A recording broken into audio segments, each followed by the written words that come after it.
ITC का, यहाँ पर आप थोड़ी सी निचले लेवल से थोड़ी सी बाइंग देख रहे हैं, इस पर क्या व्यू है मुरारका साहब आईटीसी पर? मेरा व्यू स्टॉक पे काफी पॉजिटिव है। मुझे डिस्क्लेमर देना चाहिए कि हमारी ओनरशिप का स्टॉक हमारे पोर्टफोलियोज में।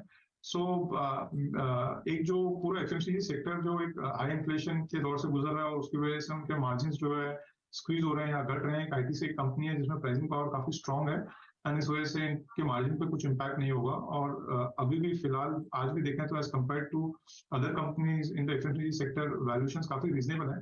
तो ये साल में स्टॉक ने काफी अच्छा परफॉर्मेंस किया है। अगर आप देखें वाईटीडी जहां मार्केट्स फ्लैट रहे हैं, stock is up by something like about 28%।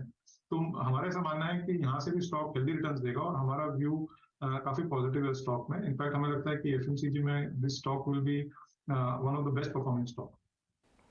और इनफैक्ट इस साल तो बेस्ट परफॉर्मिंग रहा ही है। और आईटीसी के सारे जो नेसेयर्स थे जो आईटीसी को देखकर रूठ जाते थे कि ये स्टॉक चलता नहीं है, उनको रिवॉर्ड किया इस साल आईटीसी ने। जो मीम्स बन रहे थे, जो मीम एक्चुअली मीम स्टॉक बन गया था, लेकिन अब उल्टा हो गया है। तो अभी ये एक रिवॉर्डिंग स्टॉक हो गया है। तो अभी एक अगर यही एक क्या कहते हैं बेंचमार्क है, तो अभी अगला मीम स्टॉक कौन सा रहा है पिछले 3-4 महीने में?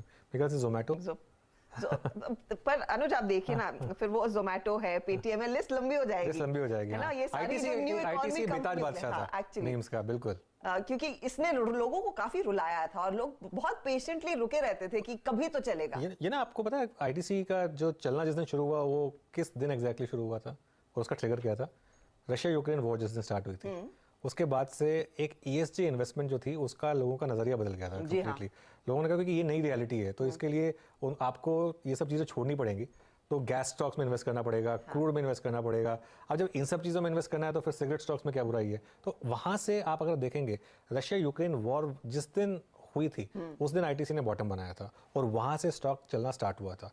ये जो है ये बेसिकली कुछ मोमेंट्स आते हैं लाइफ में जो एक तरीके के टर्निंग पॉइंट होते हैं। तो ये एक टर्निंग पॉइंट था आईटीसी के लिए जब ये हुआ था। ये देखिए यहाँ से उस दिन के बाद से इसने स्टॉक ने मुड़ के नहीं देखा है, तब से हर दिन हर हफ्ते ऊपर। और मुझे नहीं याद कि कब आईटीसी ने 12 महीने में आपको 45% तक के रिटर्न दिए हो। और ये जो मूव है आईटीसी का, अगर आप हिंदुस्तान यूनिलीवर का 10 साल पहले का मूव जाकर देखेंगे, 10-15 साल पहले, तब तो खैर मीम्स वगैरह नहीं हुआ करते थे, सोशल मीडिया इतना एक्टिव नहीं था उस समय हिंदुस्तान यूनिलीवर भी बिल्कुल ऐसा ही था।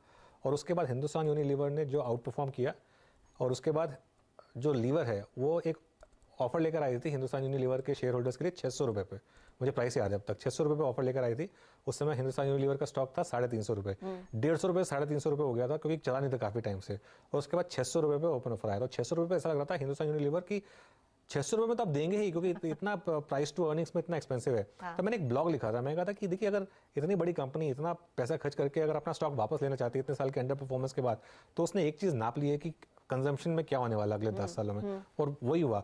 आईटीसी क्या उस कगार पे अभी भी वो वैल्यूएशन फेवर में, तो क्या आईटीसी वो कर सकता है जो लीवर ने किया पिछले 10 साल में? मेरे ख्याल से ये बड़ी स्टोरी होने वाली है अगले कुछ साल में। अगर वाकई हो जाता है तो जिन लोगों के हाथ आईटीसी का शेयर है तो उसे बस होल्ड कीजिए, यहाँ पर कुछ बड़ा और बहुत ही अजूबा निकल सकता है।